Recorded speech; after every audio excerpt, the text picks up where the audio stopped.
One of the important roles of an organization is taking positions, advocacy, and our guest today is someone who knows a lot about that subject. So we're joined by Roger Rickard, Revent LLC. Roger, welcome. Wonderful. Thanks for having me, Bill. You have a different and vital role, I imagine, for associations and organizations, which is to help them become stronger advocates of positions and become stronger advocates in general. How do you find most associations deal with advocacy?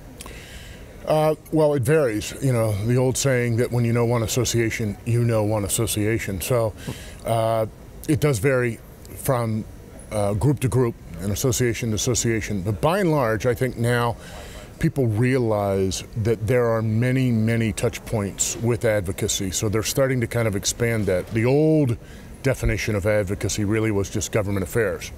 And that's kind of changed now, and we've expanded that because, quite frankly, you know, the definition of advocacy is really a positive argument in favor of someone, some cause, some things, you know, some group.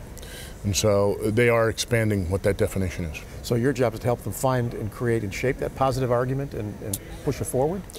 Yes, to teach mainly the leaders as well as the members of the organizations about how they can go out and use that voice. Right. What are the touch points? Where do they go? Who do they talk to? How do they frame the argument? How do they follow up on an argument? How do they justify what they do and the relevance it has? From a planner's standpoint, some of whom may be watching, does this impact at all how they set up meetings and impact how they interact with their constituents, or is it more at the senior level of an association saying we? Well, no, I think everybody has a role, and I think that's one of the misleading things is that, you know, somebody else will carry that ball, and I don't think that that's really should be true. I think everybody has a voice. Everybody has the opportunity to explain something, and probably a great example of that would be that if your particular meeting as a planner is being affected because of change that's taking place. Now, an example might be a government change. You know, the medical meetings have been influenced of what they can and can't do. The pharmaceutical meetings have been influenced about what they can and can't do. Government meetings are influenced by what they can and can't do. And so with that, the explanation of exactly how does that impact their industry, their business, their job, you know, et cetera, they have a major voice in that. They need to learn how to use that voice better every day. So it really, to a large degree, impacts content, meeting content, and interactions with members, Well, and quite frankly, we've been in a position where we have to justify the relevance of what we do, not necessarily to the organizations, but to those outside stakeholders. If it's on a corporate level, as a corporate planner, you know, we've spent the last couple of years, in some cases, those planners sitting back and almost hiding because of the appearance of the grandness of a meeting. Right. And so they're hiding under that. And associations are in a position of who should attend, who should be visible, how's the money spent, when in fact, you know, if meetings weren't relevant, then how would we create adult education? How would we exchange with our customers? How would we move forward in being able to educate mass groups of people on things that are changing our world and our society every day? Right, no question, interaction. Absolutely. Personal interaction is crucial. Absolutely. And not to beg the question, but you have a great statistic you use about, I want to move now to just the importance of meetings. Sure. That statistic that shows how big the industry is. Well, yes, and that came from a study in which the major industry partners all came together and helped fund that to find out really what is our economic footprint in the United States. And that economic footprint was done by PricewaterhouseCoopers. 35,000 people interviewed and collective data and economic models put together, about 137 pages of a report, but it really comes down to two things. And that is, one, that as an economic engine, the meetings industry is larger than the U.S. auto manufacturing industry. That's phenomenal. And the second one is that for every meeting that is held, three direct jobs are influenced by that.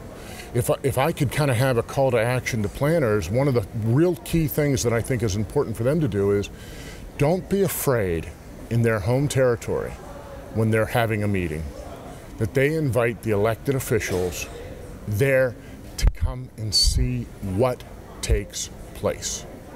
By having a congressman who's on break from Washington, sitting in St. Louis and watch what goes on. Right. You need to understand, our industry, or you need to understand our company better.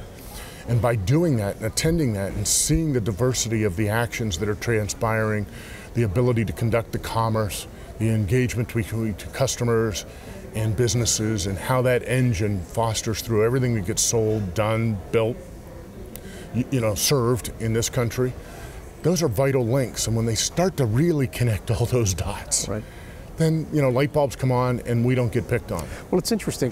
There was a bit of research, and I don't know whether it was your research or whether I saw it somewhere else, that said a survey of chief marketing officers, CMOs, said that meetings and events, the best marketing ROI in their opinion is meetings, events, and incentives. So clearly it's a tool that people believe in. And that was done by Fortune magazine. Okay, it was. Yeah. And so again, connecting the dots or making that relevant. Wow. If the people that are spending the money to try to build the business, the marketing people within an organization are trying to build the business, they're really tasked for trying to generate money, revenue for a company. If they believe that the best return on the money that they're spending comes through the vehicles that we produce, the vehicles in which we are the conductor of the train of, well then, logically, what is the role of the planner in that?